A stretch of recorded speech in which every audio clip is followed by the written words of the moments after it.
코로나 이후에 목사님들의 그 얼굴에서 웃음기가 다 사라졌다 그럽니다. 웃으면 오히려 더 욕보이는 일이라 해가지고 기뻐도 하나님의 응답을 받고 은혜와 인도함을 받아도 웃지를 못한다, 그런 이야기를 많이 합니다. 왜? 수많은 사람들이 코로나에 걸려서 생명을 잃기도 하고 고통 중에 있기도 하고 또 재산을 잃어버리기도 하고 이렇게 힘든 상황인데 어떻게 웃을 수 있느냐, 그런 이야기입니다. 그런데도 하나님은 여러분 우리를 웃게 하실 줄로 믿습니다. 이 모든 상황을 돌파하고 또 이겨내고 극복하고 우리의 삶을 회복시켜 주실 것이니까 그 일을 통해서 하나님을 찬송하게 하고 또 우리로 하여금 기뻐 웃으며 살 수 있도록 인도해 주실 줄로 믿습니다. 오늘도 하나님의 은총을 사모하면서 하나님 앞에 예배하러 올라온 여러분들을 예수님의 이름으로 환영하고 예수님의 이름으로 축복합니다. 오늘 말씀을 준비하면서 제가 성령의 감동받은 것을 먼저 이야기를 하려고 합니다.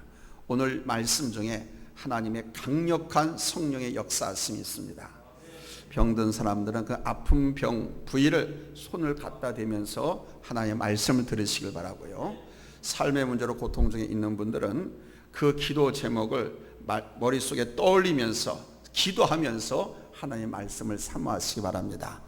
말씀을 준비한 중에 강력하게 그 역사하심 이번 예배 가운데 임할 것이다 라고 하는 사인을 제게 주셨어요. 그래서 여러분들에게 미리 말씀을 드리고 말씀을 전하도록 하겠습니다. 한번 따라서 합시다. 비전과 사명을 갖고 사는 사람. 다시 말하면 비전과 사명을 갖고 살자는 겁니다. 아멘. 11살 어린 소년이 아버지의 심부름으로 조랑말을 타고 산길을 가게 되었습니다. 그런데 어디선가 악 하는 비명소리가 들려왔습니다. 백인들이 한 명의 흑인을 쇠파이프와 몽둥이로 살해하는 광경을 목격하게 된 것입니다.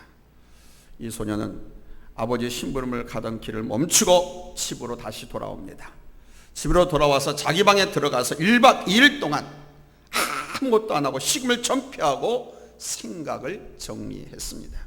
그리고 그 다음날 아버지를 찾아가서 아버지, 이제 제가 제 인생을 어떻게 살아야 하는지 인생의 목적을 설정했습니다. 이 땅에서 멸시받고 천대받는 나의 흑인 동포를 위해서 제 일생을 바치겠습니다. 이렇게 말했습니다. 11살 소년이.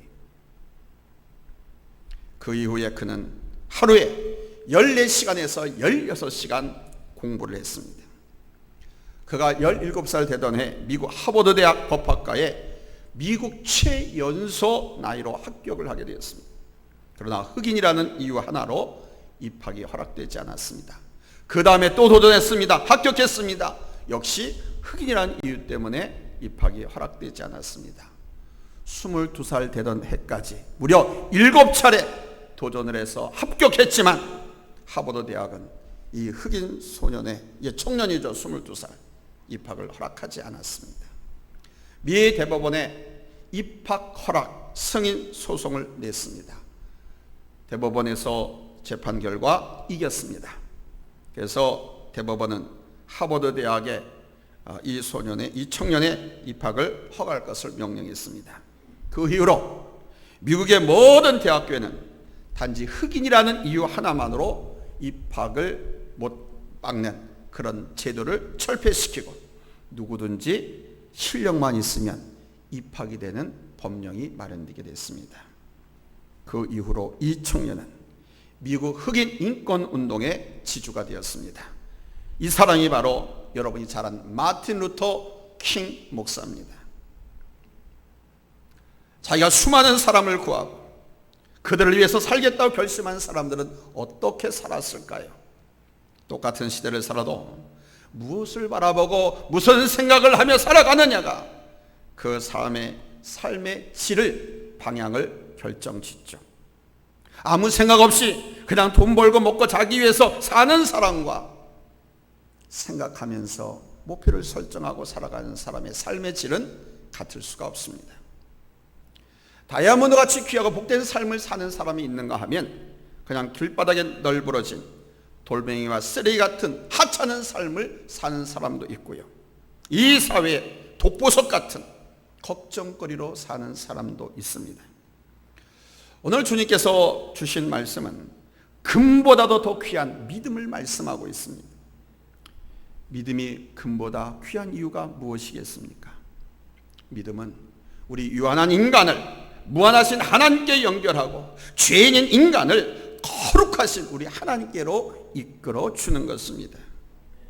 우리 인간의 생애가 이 땅에서 다하는 날 마지막으로 그 사람에 대한 평가 기준은 그가 얼마나 많은 유산을 상속시켰느냐, 그가 얼마나 많은 지식을 갖고 살았느냐, 이런 것이 아니라 그가 믿음의 사람이었느냐 믿음의 사람이 아니었느냐 하는 것입니다.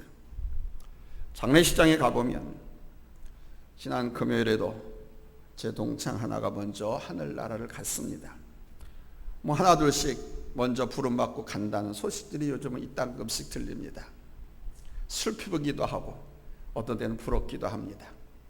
그 모든 고생, 승욕과 능욕과 수치의 삶을 다 이제 내려놓고 영원한 하나님 나라 주님 품에 가니 얼마나 좋겠습니까?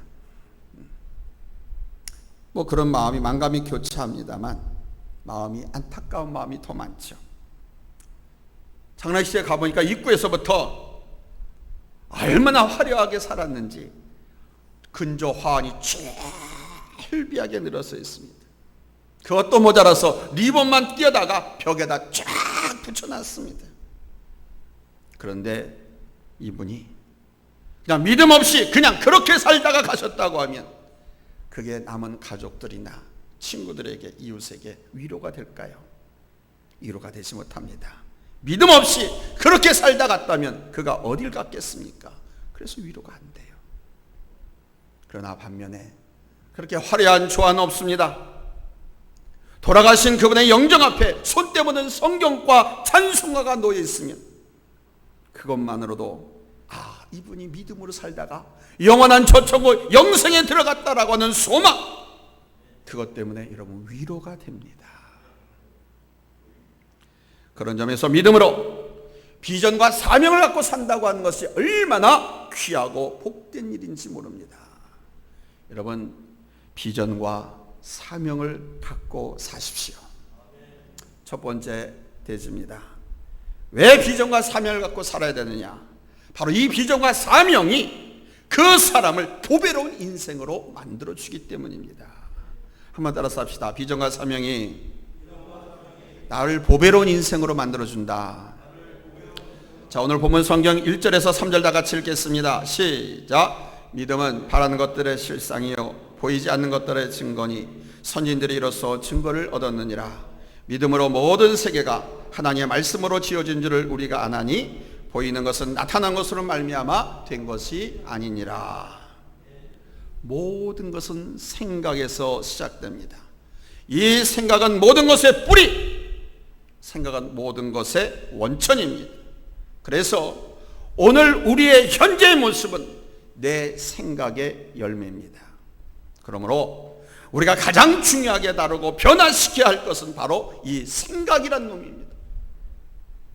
나의 모습과 나의 현상을 바꾸고 변화시키기 위해서 가장 먼저 이 생각의 변화를 가져야 돼요. 이 생각을 변화시키려면 새로운 생각을 만나야 되는데 이 새로운 생각을 어디서 만나느냐? 이 새로운 생각은 바로 하나님께서 우리에게 주시는 하나님의 말씀을 통해서 주어집니다. 생각은 무척 무섭습니다. 그 생각 하나에 따라서 그의 행동이 나오거든요. 생각에 따라서 그 사람의 인생이 결정되거든요. 왜? 생각을 어떻게 하냐에 따라서 내 몸이 움직이잖아요. 내가 밥 먹어야 되겠다 하면 어떻게 해요? 식당을 가든가 식탁으로 가야 되겠죠. 아니 밥을 지어야 되겠죠. 생각하고 나서 움직입니다. 한 번만 생각하는 것이 아닙니다. 반복해서 생각하고 또 반복해서 생각해서 암시를 주면 그 생각이 자기의 육신을 지배하고 다스립니다. 사람은 누구나 생각하는 것에 따라서 기분이 달라지고 느낌도 달라지잖아요. 우리의 생각에 따라 믿음도 달라진답니다. 우리의 믿음이 우리의 생각과 감정과 몸에 영향을 끼친다는 거예요. 그래서 우리의 관계와 미래에 영향을 끼치는 겁니다. 뭐가? 생각이. 많은 사람들이 자신의 능력을 하나님이 주신 믿음이라고 착각하고 살고 있습니다. 그러나 성경이 말하는 믿음은 무엇입니까? 성경이 말하는 믿음은 내가 취하는 마음의 상태가 아니라 하나님께서 마음에 나눠주시는 은혜라고 말합니다. 에베소 2장 8절입니다. 확인합니다. 같이 읽습니다. 시작. 너희는 그 은혜에 의하여 믿음으로 말미암아 구원을 받았으니 이것은 너희에게서 난 것이 아니요 하나님의 선물이라. 따라서 우리는 하나님의 선물인 이 믿음을 계속 자라도록, 계속 성장하도록 관심을 갖고 노력을 기울여야 됩니다. 자전거 있지 않습니까? 자전거를 목적지까지 가려고 하면 넘어지지 않으려면 어떻게 해야 돼요? 계속 페달을 밟아야죠. 페달을 안 밟고 딱 멈추면 자전거는 넘어져요. 계속 밟아야만 목적지를 갈 수가 있으며 넘어지지 않을 수 있습니다. 그렇으면 믿음도 그래요. 말씀의 페달을 계속 밟아줘야 됩니다. 기도의 페달을 밟아줘야 됩니다. 찬양의 페달을 계속 밟아줘야 됩니다. 믿음이 더 성숙하고 넓어지고 높아지고 커지려고 하면 봉사와 헌신의 페달을 계속해서 밟아야만 앞으로 나갈 수 있습니다. 이게 신앙생활입니다. 기도하는 것, 찬양하는 것, 봉사하는 것, 헌신하는 것. 이 페달을 계속 밟아주셔야만 넘어지지 않고 나갈 수 있습니다. 믿음이 성장할 수 있다는 거예요. 여러분 믿음의 조상들을 보세요. 아브라함이 믿음으로 나갈 때 여러분 하나님의 큰 축복이 있었지 않습니까? 이삭도 그렇고 야곱도 그렇고 요셉의 삶 어떻습니까? 바로 그들의 믿음이라고 하는 궤도에 서 있을 때 복된 삶을 살았습니다. 그렇습니다. 연약하고 부족한 곳이 많은 사람이라고 할지라도 여러분 믿음 가운데 서 있으면 새로운 지평이 열리는 거예요. 반면에 겉으로는 화려했지만 믿음 없이 살았던 가인과 그의 후손들을 보십시오.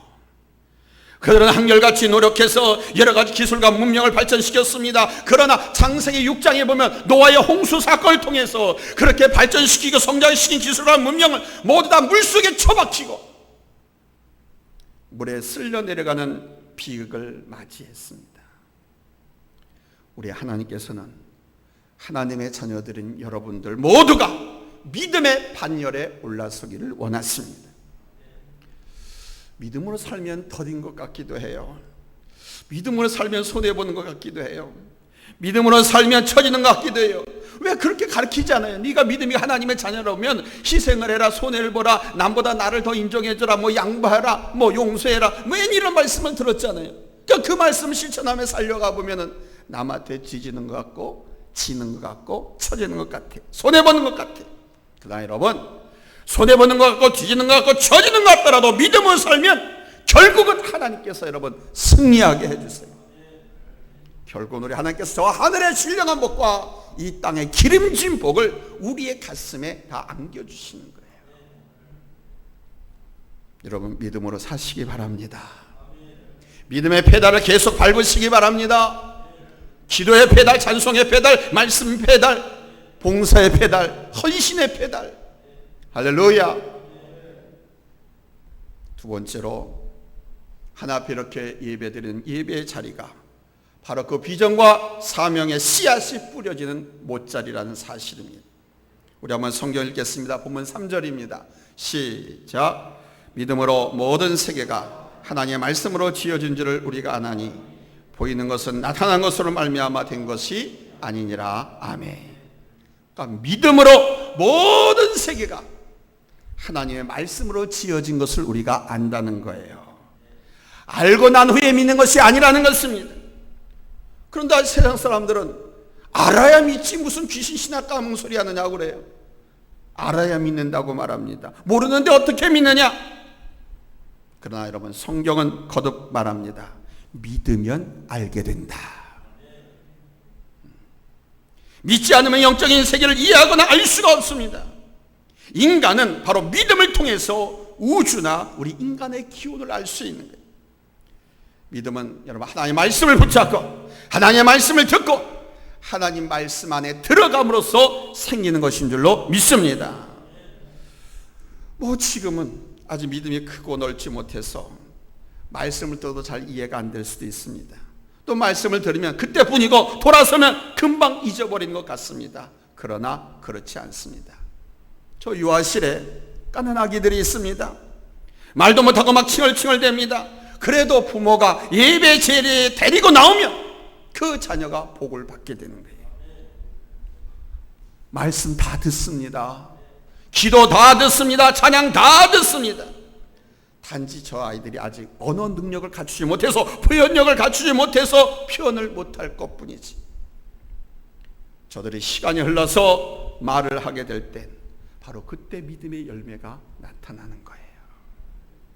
말씀을 듣는 순간 여러분, 생명의 성령님의 역사가 시작되는 줄로 믿습니다. 생명의 역사는요, 인간이 느낌으로 느끼기 이전의 사건입니다. 믿음의 씨앗이 뿌려지면 그냥 슬금슬금 생명의 역사가 일어나는 거예요. 공산당들 가운데 기독교인들 감시하기 위해서 방송을 듣다가 모니터링하다가 믿음이 생긴, 감청하다가 믿음이 생긴 사람들이 많이 있습니다. 은혜를 삼아서 말씀을 듣는 것이 아니라 꼬투리를 잡아서 박해하고 감옥에 쳐넣기 위해서 방송을 감청했는데, 들은 그 말씀이 그 공산당의 영혼을 변화시켜버린 거예요. 여러분이 잘 아는 서울대학교 법학대학을 나고 법학 박사한 이정은 교수라고 있습니다. 인터넷에서 검색해봐도 나와요. 그 사람이 우리 대한민국의 민주화 사회 모임이라고 하면서 안티크리스찬들 모임에서 기독교를 핍박하고 무너뜨리기 위한 연구 모임들이 있었습니다.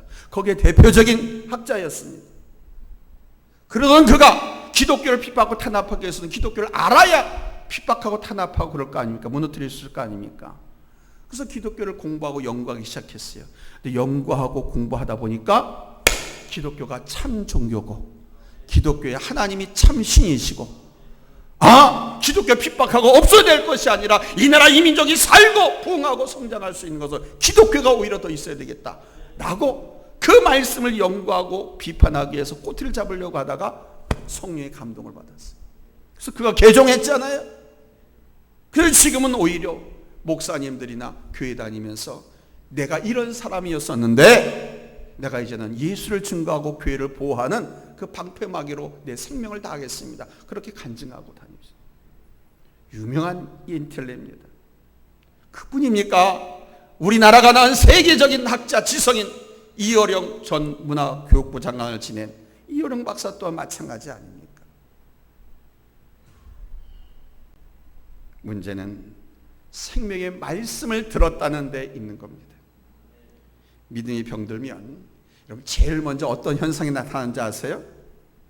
내 믿음이 병들면 제일 먼저 내게 나타나는 현상, 예배 드리기 싫은 겁니다. 교회 가기 싫어지는 겁니다.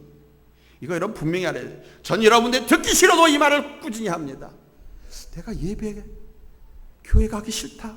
내 믿음이 병든 거예요. 병들면 그냥 놔두면 안 됩니다. 방치하면 안 됩니다. 저절로 낫지 않습니다. 하나님의 말씀을 들어서, 말씀이 구약, 신약, 치료 약입니다. 생명의 약입니다. 예배 자리에 나와서 예배를 통해서 말씀을 듣고 치료받아야 돼요. 그냥 믿음이 병들면은요, 싫어요. 점점 지각하다가 이 핑계 저 핑계 가지고 예배를 빠지기도 합니다. 따라서 예배 자리는 내게 비전과 사명을 생기게 하는 못자리가 되는 거예요. 배추를 심어도 물을 심어도 우리가 그냥 맨 땅에다 딱딱한 땅에다 씨 뿌리지 않잖아요. 가릅니다. 아주 얇고 아주 부드러운 흙에다가 씨앗을 뿌립니다. 그리고 물을 좀 줍니다. 그러면 한 이틀 지나면 싹이 싹 올라와요. 이걸 모종이라고 하죠. 이 모종밭에서 이 어린 싹을 뽑아서 이제 밭에다 쭉 거리를 두고 심으면 이게 나중에는 큼지막하게 자라네. 아주 탐스러운 김장부, 김장배추가 되는 거예요. 위대한 믿음의 삶을 살았던 모든 사람들이 여러분 처음부터 거창하게 거대하게 산 것이 아닙니다. 예배 자리에서 하나님의 말씀을 듣고 비전과 사명을 갖고 나섰던 사람입니다. 예배의 성공자, 예배가 승리자가 되지 않고는 결코 하나님 앞에 귀하게 쓰임받을 수가 없습니다. 하나님을 기쁘게 하지도 못하는데 하나님 기뻐하시는 것은 당신 백성들을 보는 거거든요. 예배 시간에 만나는 거거든요. 그래서 만나러 나오면 하나님께서는 축복해 주신다고 해요. 여러분 예배 자리에 꼭 승리하시기 바랍니다. 그래서 세 번째 대접입니다. 바로 이 비전과 사명을 갖고 사는 사람을 우리 하나님 기뻐하시고 축복하신다는 사실입니다.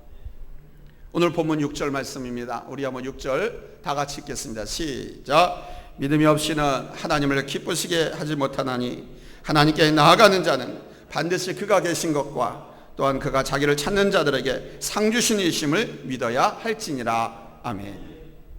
하나님께서는 히브리서 기자를 통해서 아벨이 가인보다 더 나은 제사를 드렸다라고 평가하고 있습니다. 두 가지 제사의 종류가 있습니다. 하나는 하나님께서 받으시는 제사, 하나는 하나님께서 받지 않으시는 제사가 있습니다. 하나님께서 받으시는 예배, 하나님께서 받으시는 헌금, 하나님께서 받으시는 기도, 하나님께서 받지 않으시는 찬송, 받지 않으시는 기도, 헌금이 있다. 아벨은 하나님께서 받으시는 제사를 드렸던 주인공입니다. 아벨이라고 하는 이 이름의 뜻은 히브리어로 헤벨이라는 말인데 헛되다라는 뜻을 갖고 있습니다. 부모가 이름을 줘도 왜 그렇게 줬는지 모르겠어요. 그러나 아벨은 하나님이 받으신 예배의 모범을 보여준 아주 귀한 사명을 완수한 사람입니다. 반면에 하나님이 안 받으시는, 하나님께서 거부하시는 가인의 제사가 있습니다. 받으시는 예배, 받지 않으신 예배, 받으시는 헌금, 받지 않는 헌금, 받으시는 기도, 받지 않는 기도는 다른 거 아닙니다. 자기 중심적인 것이냐, 하나님 중심적인 것이냐, 하나님 중심의 예배냐, 자기 중심의 예배냐, 하나님 중심의 기도냐, 자기 중심의 기도냐, 이 차이입니다. 예배의 주인이 나 자신인 경우가 가인의 제사인 반면에 아벨의 제사는 믿음의 제사였다는 것입니다. 이 말은 예배의 주인이 아벨 자신이 아니라 하나님이셨다라는 겁니다. 아벨의 예물로 제단에 어린 양 한 마리를 잡아서 드렸습니다. 인간의 눈엔 볼 때 단지 피가 줄줄 흐르는 어린 양 한 마리입니다. 그러나 우리 하나님께서 보시기엔 그 어린 양 한 마리가 하나님의 제단에 드려지기 전 모든 과정을 다 보고 알고 계신 겁니다. 아벨은 하나님이 받으시는 예배의 삶을 살다가 억울한 죽음을 당했습니다. 그것도 형제한테. 어떻게 보면 허무하게 채 피워보지도 못하고 떨어진 꽃과 같이. 그런데 성경은 그가 의인의 삶을 살았다고 증거하고 있습니다. 하나님 앞에 의로운 사람이 되었다는 거예요. 믿음이 없이 하나님을 기쁘시게 하지 못한다고 말씀했습니다. 근데 이것은 분명 우리 하나님뿐만이 아닙니다. 우리 사람과 사람 사이에도 믿음이 깨어지면 어떻게 됩니까? 그 중간부터 지옥이 됩니다. 남편에 대한 신뢰, 믿음이 깨어져 보세요. 의부증에 걸립니다. 아내에 대한 믿음과 신뢰가 깨어져 보세요. 의처증에 걸립니다. 그러면 두 사람의 삶이 완전히 망가져 버리는 의처증, 의부증이 걸려버립니다. 이게 신뢰의 문제입니다. 그 순간부터 지옥이 되는 거예요. 사람의 마음이라고 하는 것은 아주 얇은 유리잔과도 같습니다. 접시와도 같아요. 그래서 약간의 상처에도 쨍하고 깨지고 못쓰게 되는 거예요. 믿음에 깨진 가정이 그렇습니다. 믿음에 깨진 직장이 그렇습니다. 믿음에 깨진 사회는 날마다 지지고 볶고 싸우고 전쟁입니다. 여러분이 아시는 것처럼 지난번 우리나라에도 기업이 노사관계 갈등으로 회사와 노조회원 간의 갈등으로 엄청난 피해를 당하게 됐습니다. 그 피해가 그 회사와 그 회사 직원들에게만 있는 것이 아니고 그 지역사회에 있는 상인들 모두에게까지 피해가 돌아갔습니다. 교회에서도 마찬가지입니다. 믿음이 깨지면 교회가 시끄럽습니다. 평안하지 않습니다. 목사가 집사님, 성도님, 우리 이것 좀 합시다. 이렇게 합시다. 라고 하는데 글쎄요. 그게 목사님 믿음 갖고 됩니까? 우리는 목사님 믿음만 못 되는데 이런다고 하면 그 교회는 평안한 교회가 될 수 없습니다. 남성교회, 여성교회 안에서도 서로 선교하고 봉사하자고 모인 것인데, 친목교회하고 놀고 뛴따라 하자고 모인 것이 아닌데, 그 남성교회, 여성교회 안에서 선교하자, 봉사하자고 하는데 회원 서로 간에 믿음이 깨져서 너나 하라, 싫다, 친목이나 하지 무슨 뭐 그런 것만 하냐 라고 하면 그 교회 남전도 여전도 해가 지옥의 그림자, 지옥의 변방으로 변하는 그런 비전이고 사명이고 뭐가 다 날아가 버리고 오직 미움과 다툼, 시기, 질투만 난무하게 되는 것입니다. 분명히 기억해야 할 것은 사람은 누구나 비전과 사명을 갖고 살아야 한다는 겁니다. 한번 따라서 합시다. 비전과 사명을 갖고 살자. 비전과 사명을 갖고 살자. 내가 이 세상을 살아야 하는 이유가 없다고 하면 여러분 하루하루가 얼마나 지겹겠어요. 그런 사람은요 그냥 어떻게 죽을까 이걸 걱정합니다. 지겨우니까 아이고 그냥 전쟁이나 나버려가지고 그냥 다 폭삭망해버리고 죽어버렸으면 좋겠다. 살아가는 이유가 없는 사람들, 그러니까 죽지 못해 마지못해 사는 거죠. 비전과 사명이 없으면 그렇게 돼요. 이 세상에서 가장 쉬운 일이 뭘까요? 아마 누워서 떡 먹기라는 말이 있죠? 그런데 저는 그건 무척 어렵다고 생각해. 누워서 물도 못 먹겠던데 떡 먹기가 얼마나 어려운데 왜 그런 속담이 있을까? 누워서 떡 먹기. 근데 여러분, 이 누워서보다 떡 먹기보다 더 쉬운 일이 뭔지 아세요?